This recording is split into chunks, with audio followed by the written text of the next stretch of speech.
एक साधी कल्पना करा, की आपण साखरेचा पाक बनवलाय. त्यात आपले दोन्ही हात बुचकळलेत आणि तो पाक आपण वाट्या, चमचे, ताटं अशा सगळ्याला फासलेला आहे. तर थोड्या वेळाने तुम्हाला काम करणं शक्य होईल का? नाही होणार. कारण सगळे आपले हात चिकट झालेले आहेत.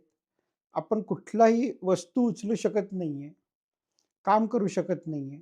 त्याप्रमाणे जेव्हा आपण साखर मोठ्या प्रमाणात खातो, तेव्हा साखरेचे कण हे आपल्या शरीरात असलेल्या प्रोटीन आणि लिपिड ज्याच्यापासून आपल्या शरीराचे अवयव, पेशी वगैरे भाग बनतात, त्यांना जाऊन चिकटतं आणि ते बाद करतं. ह्याला आपण ग्लायकेशन किंवा ग्लायकोजायलेशन असं म्हणतो. ह्या सगळ्या प्रकारामुळे आपल्या शरीरातले प्रोटीन आणि लिपिड हे बाद होतात. आपल्या शरीराची रचना खराब होते.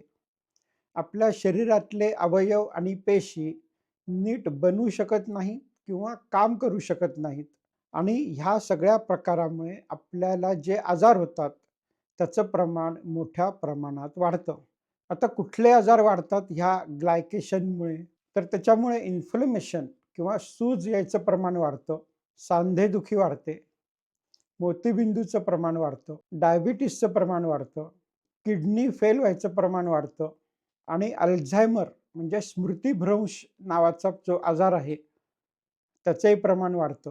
फक्त साखर खाल्ल्यामुळे हे सगळे आजार आपल्याला मोठ्या प्रमाणात होतात. तेव्हा ह्याच्या पुढे आईस्क्रीम, गुलाबजाम किंवा ब्रेड खाताना ह्याचा विचार करा. हे जर तुम्हाला नको असेल, तर साखर घातलेले सगळे पदार्थ आजपासून सोडून द्या आणि मी गॅरंटी देतो, की तुमचं आयुष्य मोठ्या प्रमाणात निरोगी राहील.